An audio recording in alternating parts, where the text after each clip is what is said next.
Patrick Minford and his small group of economists have been widely discredited.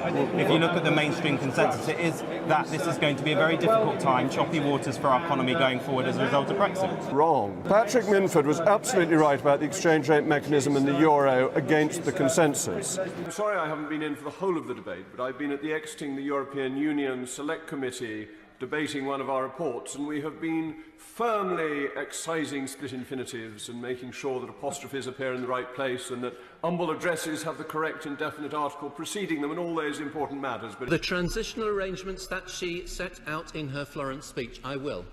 Very grateful to the honourable gentleman for giving way. Isn't this the whole point between a difference between an implementation and a transition? If it is an implementation, we are implementing the consequences of having left. If it is a transition, we are transitioning from being inside the European Union to being at the end of the process outside, and therefore in the transition we would be de facto members of the European Union on the basis he is setting out, defeating the whole purpose of this bill.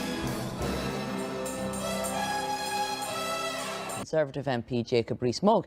This week he launched an alternative budget for Brexit and being hopelessly optimistic.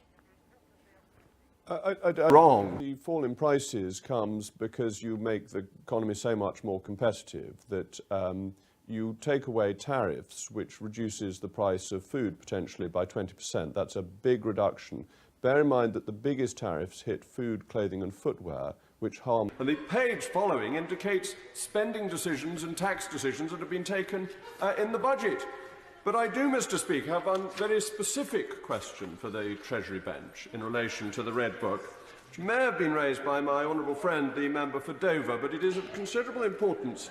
On page 82 of the Red Book, and it's copied from, I think, page 114 of the ABR's book, in 2022-23, it is said that there will be a £3.5 billion own resources contribution to the European Union. Now, I cannot believe that those wise figures in the ABR or in Her Majesty's Treasury could have made a schoolboy error of just assuming that money paid out in 1 year would continue indefinitely. But it is missing the point that by 2022-23 we will have left the European Union, that the implementation period will have ended, the whole concept of own resources will have ceased to exist.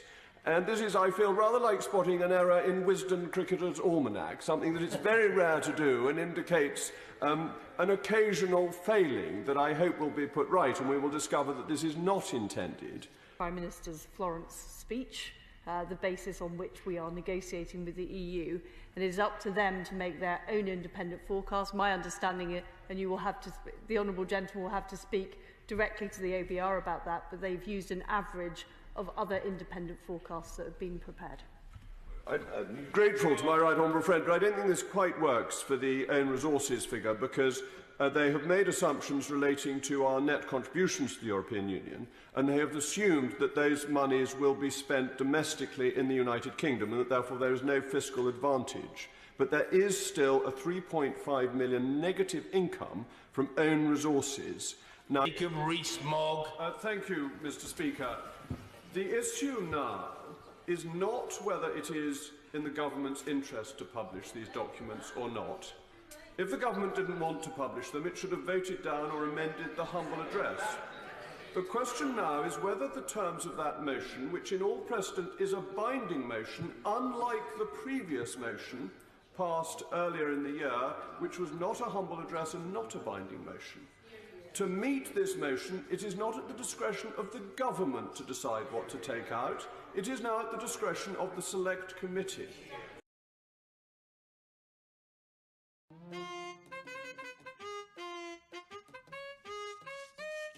Well, may Mrs. May live forever. Amen, amen, alleluia, alleluia, amen. That's a no to you and me, but whether he likes it or not, more and more people are supporting him. If I say the word monumental to you, how does that make you feel?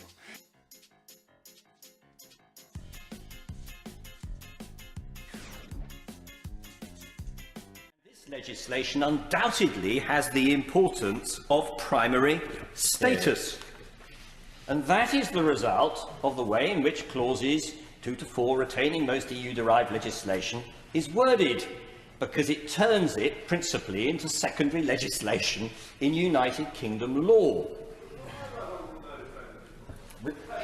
I'm very grateful to my right honourable learned friend, but there seems to me to be one inconsistency in what he's saying, and that is that he has been happy for law to come into this country, which the British government may have voted against, approved by qualified majority vote, to become our senior law, which he objects to being repealed through a statutory instrument which is subject to a parliamentary process in this House and in the other place.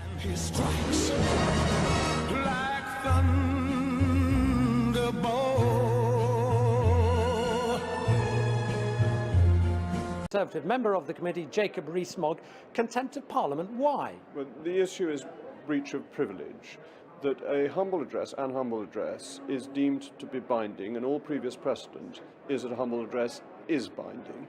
And therefore the government has an obligation to meet the terms of that address. It's not now the government's discretion, it has got to fulfil a demand of Parliament. I want to spend £350 million a week on the health service. I'm very keen to do that. I didn't like the promise that was made. I even went into vote leave to ask them not to use it. But it was made. And I don't think politicians can get away with saying that if you look at the small print, we didn't really mean it. Jacob Rees Mogg, darling of many activists. There are some people who are still very bitter about the result a year ago, and inevitably that colours their behaviour. As long as it's somebody who has accepted that Brexit is happening and will support it properly and won't be a frightful Eeyore, I don't think there'll be a problem.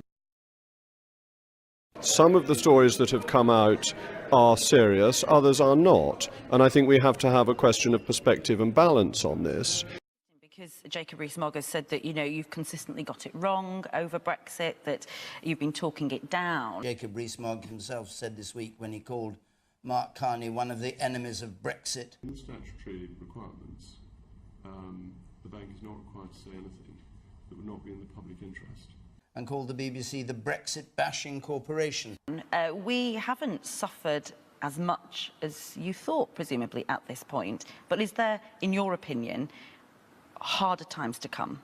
Well, again, we went with the referendum. What the Bank of England did was to provide a tremendous amount of stimulus immediately after. We did two things. One is we did a number of things to keep the financial system going. That worked on the initial aftermath of the referendum. And then secondly, we cut interest rates and we purchased some assets and we provided a lot of stimulus. The combination of that, plus a much stronger global economy, and the confidence of British households have meant that we have done better. Now, we have not done as well as we would have done if, in the short term, if the vote had gone the other way. Okay. And we've moved, Ranveer, from being the strongest in the G7 to the slowest growing economy in the G7. That's part of this process of adjustment. Okay. It is a short-term issue. It's important, though. Yeah. It's a short-term issue, and I think what's important that people recognize, whatever happens in the negotiation, is we'll make sure inflation stays low, and secondly, we'll make sure the banks stay strong. Wrong. It's in the public interest for the Bank of England not only to be independent, but to appear to be independent.